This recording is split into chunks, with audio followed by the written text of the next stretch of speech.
welcome to Worthing, Alan. Thank you. I know this is your first time here, isn't it? How are you finding it so far? It was a bit grey this morning. I haven't seen the sea for nearly a year. I mean, living in Birmingham, you don't get to see the sea that often. So we've had tea and cake on the pier. Tea and cake on the pier, that's perfect. So, a little birdie, being yourself, told me that you might have an exciting new show coming up this year. What can you tell us about that? What are you allowed to tell us? Relatively top secret at the moment, but we're going to do a garden design series. Oh, okay. So, different from the last one, whereby we're actually going to go out and see amazing gardens. Yeah. And then taking the inspiration from that to build gardens over here. Oh, fantastic. And you've been gardening since you were 15, I remember you telling me that. When your parents had bought you a cactus, and then you just... Yeah, I pestered them. Yeah. I pestered them to buy me a cactus. And then... I mean, cactus are so... When you come to think of it, even though I didn't know at the time I was autistic, cactus are quite autistic. It's the patterns, Right. it's the shapes of them, they're very geometric. I find them quite appealing. Yeah, I know what you mean actually, now that I think about it. Yeah, all the spikes come from one point called an arrow, and they all radiate. And there's mathematical sequences, the way they all sort of work. Now, there's something quite correct in that. Oh, yeah, I know what you mean now, yeah. So, of course, from your experience, is it 40 years now you've been gardening? Did I make that right? 40 years? Yeah, I suppose so. Yeah. What would your biggest tip or piece of advice be to an aspiring gardener? Best thing really is with any landscape to create any garden is to actually go with what you've got. So many people try to sort of grow what they want to grow, whereby you've got to look, is it sunny, is it shady, is it dry, is it wet, and then choose a palette of plants that actually grow in those conditions. And then you're going to have success. You're very active on Twitter, and your following is great. Every time I go on it, I'm like, oh, there's 21 followers. Ooh. Not that I'm stalking you or anything. I am a little bit. So how do you keep up with all your followers? And you respond to, I think from what I see, you respond to most queries you get. So how do you manage that? I can't ignore people if they're there and they need some help.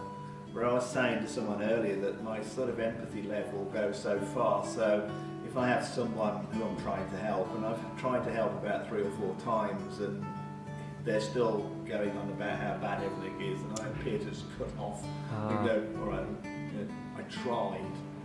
No, I mean, I've even got a lady that's following me who just sends me a tweet of the night wishing me good night. Aww. And I sent her one back good night. I don't know who she is. And that's the weird thing about social media, isn't it? Yeah, everyone's your friend. But it is something better than watching telly. You can actually watch Coronation Street while tweeting, but you don't remember any of it. I think that is probably the downside. Yeah. Best to get one of these TV magazines where you can just, read up what happened last week and not actually bother watching it. Yeah. It's always drama, isn't it, in the soaps? So the Autistic Gardener was, inspiring for anyone watching it, I think. And I think it reflected autism in a positive light. Was that what you set out to do when you started filming? We always wanted to show it in a positive light, but it was very difficult to get right. It was something that always had to go down the middle line. There's so many hours of filming done for what is ultimately 47 minutes with adverts. And we could have all looked superheroes, or we could have all looked stupid.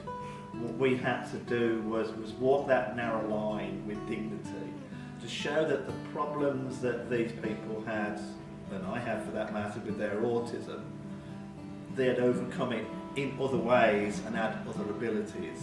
That's what makes the Autistic Gardener different. And I remember you saying that you had such a great response afterwards because you were unsure how people were going to react, and then on Twitter, I think it was the hashtag, wasn't it, Autistic Gardener, and you just had an overwhelming response. We had 960 tweets in one night.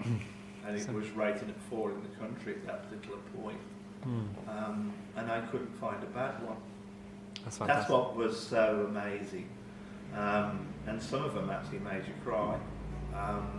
Me and my wife sat and cried at a few of comments that were actually made. And you sort of, I didn't take that for granted, but you look at some of the hashtags for other programs, and you see the relentless things they write about them, and you think, yeah, it could have gone completely wrong. Because people who are autistic tend to be world experts in being autistic from their point of view. And you're trying to please a very large group of people. Like the A word at the moment, there's a lot of it, that's not like my childhood. It isn't, no, but it's like somebody's child. We're all different. Well, I think you said 1 in 100, am I correct, or is that wrong? 1 in 100 is the spectrum. 1 in 4 of that are female. There probably is more. In America, we're looking at probably 1 in 68. It's not because Americans are more autistic, it's because they're just far better at diagnosing it. Okay, well, I really enjoyed our chat, Anne. Thank you very much for your time. Well, Lovely, thank you.